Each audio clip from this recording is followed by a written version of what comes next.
하나님 말씀은 출애굽기 23장 13절부터 19절입니다. 우리 교독하겠습니다. 내가 내게 이른 모든 일을 삼가 지키고 다른 신들의 이름은 부르지도 말며 내 입에서 들리게도 하지 말지니라.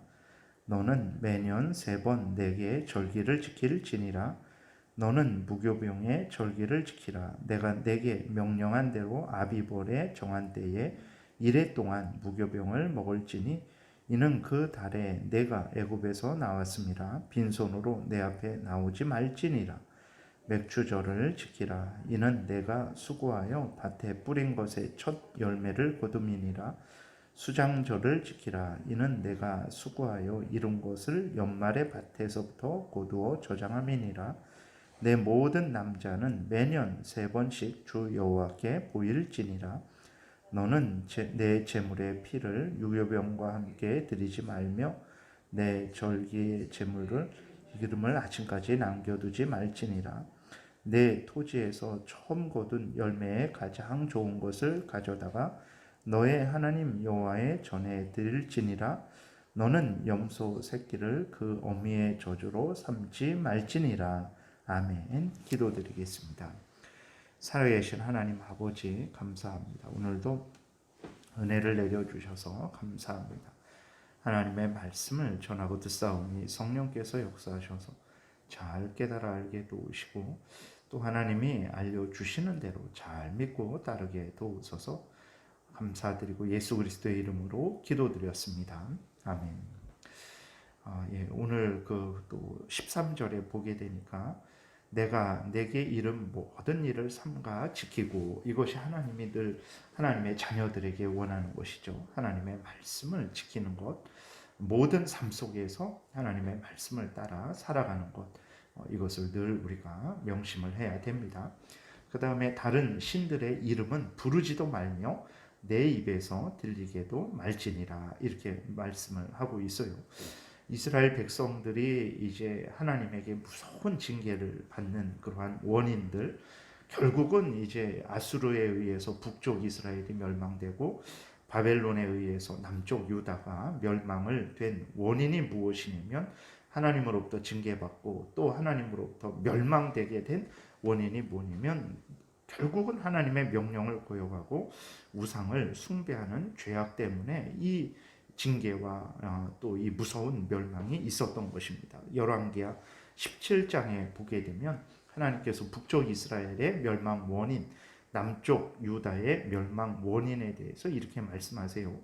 17장 열왕기하 17장 6절에 보니까 호세아 9년에 아수르 왕이 사마리아를 점령하고 이스라엘 사람을 사로잡아 아수르로 끌어다가 고산 강가에 있는 할라와 하볼과 메댓 사람의 여러 고을에 두었더라. 이 일은 이스라엘 자손이 자기를 애굽 땅에서 인도하여 내사 애굽의 왕 바로의 손에서 벗어나게 하신 그 하나님 여호와께 죄를 범하고 또 다른 신들을 경외하며 여호와께서 이스라엘 자손 앞에서 쫓아내신 이방 사람의 규례와 이스라엘 여러 왕이 세운 율례를 행하였습니다. 그러니까 이방 사람의 규례, 이스라엘 여러 왕이 세운 율례, 이스라엘 왕이 하나님을 섬기라고 그렇게 법을 정하면 그거 당연히 그건 복된 것인데 우상을 섬기라고 정한 법을 따랐다라는 거죠.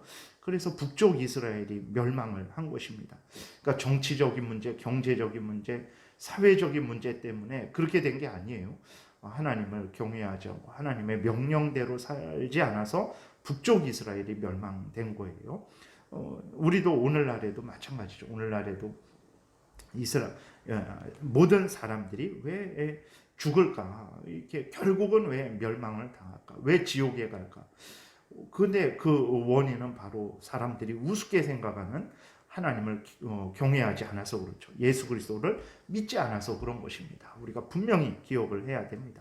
인간의 생사화복 또 모든 나라의 흥망성쇠, 그것은 하나님에게 있는 것이고 하나님을 경외하는 자는 하나님의 은혜로 사는 것이고 하나님을 경외하지 않는 자는 영원한 지옥 형벌에 떨어진다는 것을 우리가 분명히 기억을 해야 됩니다. 온 세상은 하나님에게 모든 원인이 있다 이렇게 이야기하지 않습니다. 모든 세상은 다 다른 엉뚱한 원인을 찾고 그것이 근본적인 원인이다라고 이렇게 말을 하고 그것만 해결하면 다 복되게 된다라고 말을 하죠. 그러나 저기 북한이나 중국 이슬람권에서 그 공산주의 국가에서 그렇게 말한 원인들을 다 제거했죠.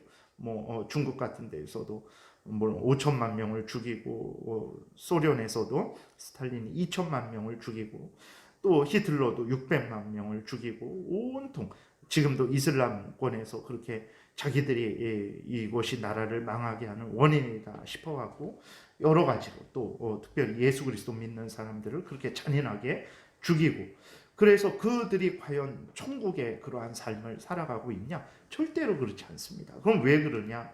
정말 인간의 생사화복의 원인을 하나님에게 두고 하나님을 경외하지 않고 하나님의 뜻대로 살지 않기 때문에 아무리 자기들이 원하는 그러한 원인들을 찾아내서 그 원인들을 정말 제거하고 자기들이 이렇게 하면 복을 받을 것이다 라고 생각해서 아무리 그렇게 노력해도 안 되는 거예요. 왜 그러냐면 하나님에게 모든 원인이 있기 때문에 그런 것입니다. 이것을 우리가 철저하게 명심을 해야 됩니다. 그래서 그 열왕기하 17장 또 19절에도 보게 되면 남쪽 유다가 멸망한 원인도 동일합니다. 유다도 그들의 하나님 여호와의 명령을 지키지 아니하고 이스라엘 사람들이 만든 이제 북쪽 이스라엘이 만든 그 황금 송아지를 만들고 거기에서 마음대로 자기들 제사 드린 그러한 우상 숭배를 말하는 거예요. 이스라엘 사람들이 만든 관습을 행하였으므로 여호와께서 이스라엘 온 족속을 버리사 괴롭게 하시며 노략군의 손에 넘기시고 마침내 그의 앞에서 쫓아내시니라. 이 남쪽 유다가 바벨론의 포로로 이제 끌려가는 것을 이야기하고 있는 것입니다. 참 이렇게 어리석어요. 그렇다고 여기에서 우리가 살펴봤듯이 북쪽 이스라엘, 남쪽 유다가 자기들 어떤 하나님을 섬기지 않아서 신이라는 존재를 섬기지 않았냐? 그러지 않았죠. 우상을 또 섬겼거든요. 그러니까 그럼 왜 우상을 섬기냐? 살아계신 하나님 참된 신이 계심에도 불구하고 왜 우상을 섬기나? 결국은 자기들 탐욕입니다. 그러니까 하나님 뜻대로 살기 싫은 거예요. 어차피 그들이 교회에 그 당시에 성전에 나오지 않죠. 성전에 나오지 않으면 집에서 가만히 있냐? 그런 게 아니에요. 집에서 가만히 있지도 않고 산으로 들러 우상을 섬기러 막 다니거든요. 아니 그럼 살아계신 하나님이 계시니까 그 산으로 들러 갈 것 같으면 여기 성전에 나와서 하나님 앞에 제사를 드리고 은혜를 받으면 되는데 그렇게 하지 않아요. 왜 그러냐? 그 탐욕이죠. 그러니까 하나님 뜻대로 살기 싫은 거죠. 내 뜻대로 내 원하는 대로.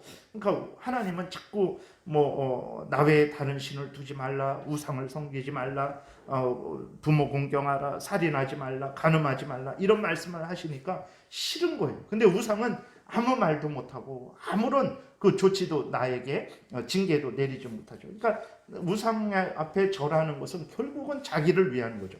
자기 마음대로 자기 탐욕대로 하나님 앞에 기도할 때에는 하나님의 뜻에 따라서 기도해야 되죠. 근데 우상에게 기도할 때에는 자기 마음대로 뭐 악한 걸 기도하던 남을 죽여달라고 막 저주를 그렇게 구하던 우상은 아무 말도 하지 않습니다. 그렇게 되니까 우상을 섬기는 거예요. 그러니까 인간들이 왜 그렇게 하나님을 섬기지 않냐? 오늘 우리들도 마찬가지죠. 왜 하나님을 그렇게 전적으로 믿고 따르지 않는가? 그것은 바로 하나님의 뜻대로 살아가기 싫은 거죠. 그게 내 본성, 죄된 본성하고 이게 안 맞으니까 우상은 그런데 아무 말도 안 하니까 내 죄된 본성을 실현할 수 있으니까 그렇게 우상을 섬기는 것이죠. 결국은 망하게 되는 것입니다. 하나님이 13절에서 내가 내게 이른 모든 일을 삼가 지키고 다른 신들의 이름은 부르지도 말며 내 입에서 들리게도 하지 말지니라. 이것이 참된 인생을 가치 있는 인생을 살아가는 귀한 비결입니다. 그리고 이 나라가 복되게 되는 귀한 비결이라는 것을 우리가 기억을 해야 됩니다. 그 나라의 대통령도 하나님에 의해서 세워지는 것이고 하나님에 의해서 통치를 하는 것입니다. 나라의 모든 흥망성쇠도 하나님의 은혜에 의해서 되는 것입니다. 우리 그리스도인들이 정말 복된 나라가 되기를 원한다면 하나님 앞에 무릎 꿇고 간절히 기도를 해야 되는 거예요. 올바로 기도를 해야 되는 거예요. 그렇게 되면 이 나라가 복되게 된다라는 것을 우리가 아주 명심을 해야 되겠습니다. 그 다음에 14절에 보게 되니까 너는 매년 3번 내게 절기를 지킬지니라. 너는 무교병의 절기를 지키라. 내가 내게 명령한 대로 아비벌에 정한 때에 1해 동안 무교병을 먹을지니 이는 그 달에 내가 애굽에서 나왔습니다. 빈손으로 내 앞에 나오지 말지니라. 무교절은 이제 6월절 그 다음 날부터 7일 동안 지키는 그러한 절기죠. 6월절 무교절은 이제 이스라엘 백성들이 애굽에서 나올 때 떡에 누룩을 넣어서 부풀릴 시간도 없어갖고 누룩 없는 그러한 무교병을 먹은 것을 기억하라고 하나님께서 명하신 절기입니다. 그래서 이스라엘 백성들의 그 처지가 이렇게 아주 긴박하고 위험했었는데 하나님께서 그들을 지키시고 보호하셔서 안전하게 애굽에서 나왔다라는 것을 하나님이 늘 절기를 통해서 알려주시는 거죠. 너희들이 이렇게 악한 사탄 마귀에게 종로를 타고 있었는데 내가 너희들을 이렇게 큰 강한 손으로 능력 있는 팔로 너희를 구원했다라는 것을 알려주시는 거예요. 그래서 이제 이스라엘 백성들로 하여금 하나님을 믿고 더 의지하고 더 감사하며 더 순종할 것을 하나님께서 의도하신 것이죠. 맥추절도 마찬가지입니다. 16절에 맥추절을 지키라. 이는 내가 수고하여 밭에 뿌린 것의 첫 열매를 거두미리라. 봄 추수를 시작하면서 지킨 절기인데 이거 무교절 이후 50일째이기 때문에 오순절, 그게 또 일주일 단위로 계산하면 7주가 7번이 있으니까 77절 뭐 이렇게도 말합니다. 맥추절, 오순절, 77절 같은 날입니다. 그래서 이것도 추수하는 것도 이제 씨를 뿌려서 첫 추수를 하는 것도 이제 하나님의 은혜라는 것을 기억을 하는 거죠. 수장절은 이제 추수를 다 거두어 드린 때를 말을 하는 것입니다. 수장절을 지키라. 이는 내가 수고하여 이룬 것을 연말에 밭에서부터 거두어 저장함이니라. 봄부터 시작한 추수가 마쳐서 모든 곡식들을 창고에 저장하면서 지키는 절기죠. 그래서 수장절이라고 말하기도 하고, 이때 광야 생활한 것을 기억하게 하시기 위해서 하나님이 초막을 짓고 텐트를 치고 밖에서 생활하도록 하셨죠. 그렇기 때문에 이때를 또 초막절, 장막절 이렇게 말합니다. 수장절, 초막절, 장막절이 같은 그러한 절기예요. 17절에 내 모든 남자는 매년 3번씩 주 여호와께 보일지니라. 무교절, 맥추절, 수장절, 이때 하나님 앞에 반드시 예루살렘에 와서 하나님 앞에 제사를 드려라 라고 이렇게 말씀을 하고 계신 것입니다. 이러한 모든 절기를 명령하신 것은 하나님의 은혜를 기억하게 하고 하나님께 감사하게 하고 하나님에 의해서 자기들이 살아가고 있다라는 것을 또 깨달아 알게 하셔서 하나님을 의지하게 하려는 것이라는 것을 우리가 기억을 해야 됩니다. 그리고 빈손으로 나오지 말라라고 하신 것을 형식적으로만 지키지 말아라. 너희들의 마음을 다해서 하나님께 감사하면서 이 모든 절기를 지키라 이렇게 말씀을 하시는 것입니다. 18절에 너는 내 제물의 피를 유교병과 함께 드리지 말며 내 절기 제물의 기름을 아침까지 남겨두지 말지니라. 이것은 6월절을 지킬 때의 규례를 다시 한번 말씀을 하시는 것이고, 19절 내 토지에서 처음 거둔 열매에 가장 좋은 것을 가져다가 너의 하나님 여호와의 전에 드릴지니라. 모든 소득은 이제 하나님이 주셔서 얻게 된 것이죠. 이것을 기억하고 하나님께 감사하되 마음과 뜻과 정성과 목숨을 다해서 감사하는 거죠. 그 다음에 이어서 너는 염소 새끼를 그 어미의 저주로 삼지 말지니라.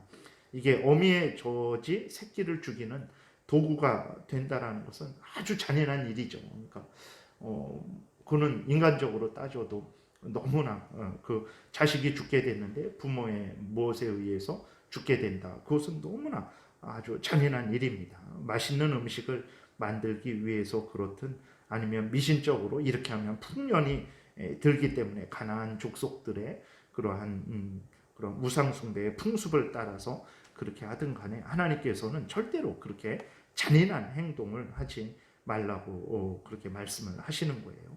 어미에게서 태어난 새끼가 어미에 의해서 죽게 되는 것은 너무나 그건 잔인한 일이고 인간의 하나님의 그 백성들의 심성을 아주 파괴하고 악하게 만드는 계기가 될 수 있는 거죠. 그렇기 때문에 하나님께서 이스라엘 백성들로 하여금 하나님의 백성답게 고기를 먹을지라도 하나님 앞에서 올바르게 먹게 하시는 거죠. 오늘날에 너무 과잉적으로 사람에 대해서는 그렇게 관심 갖지 않지만 그 짐승에 대해서는, 그러니까 반려견이나 이런 것들에 대해서는 많은 그러한 오히려 더 큰 배려와 관심이 있죠. 그 과도한 면도 있어요. 그러나 또 한편으로는 그렇게 동물을 학대하는 것에 대해서 처벌을 하는 것은, 왜 그러면 그 동물 학대가 반드시 인간에 대한 학대로, 인간에 대한 그러한 어떤 상해로 이어지게 되기 때문에 그렇습니다. 그래서 동물일지라도 그것을 올바로 바르게 잘 돌보고 키우도록 해야 그 사람의 마음이, 심성이 이렇게 악해지지 않는 거죠. 그렇기 때문에 그 부분에 있어서는 우리들이 동물인데 뭐 그거 갖고 그러는 것이 아니라 그 동물을 정말 우리가 잘 관리해야 되고, 그것을 또 식용으로 쓰더라도 올바르게 잘 도축해서 그렇게 식용으로 써야지. 그렇지 않을 때에는 인간들이 잔인해집니다. 그러한 부분에 대해서 하나님께서 막으시는 거죠. 오늘 여기까지 말씀을 드리겠습니다. 기도드리겠습니다. 살아계신 하나님 아버지, 감사합니다. 하나님의 모든 말씀 한마디 한마디가 다 우리로 하여금 이 땅에서 복된 인생을 살아가게 만드는 아주 진리의 말씀이고 생명의 말씀이라는 것을 굳게 믿고, 우리가 어떤 형편 처지이든지 간에 하나님이 알려주신 대로 잘 믿고 따르게 도우소서. 하나님이 우리를 통해서 하나님의 영광을 드러내실 것이고, 우리로 하여금 하나님의 크신 은혜 가운데 거하게 하여 주실 것이고, 우리를 통해서 믿지 않는 자들에게 하나님의 뜻을 펼치시고, 또 하나님의 택한 백성들을 또 하나님께로 부르실 줄을 믿습니다. 우리가 이러한 모든 사명을 받은 자라는 것을 우리가 기억하고 항상 하나님의 말씀을 지키며 하나님을 경외하는 복된 신앙생활하게 도우소서. 예수님 이름으로 기도드렸습니다. 아멘. 하늘에 계신 우리 아버지,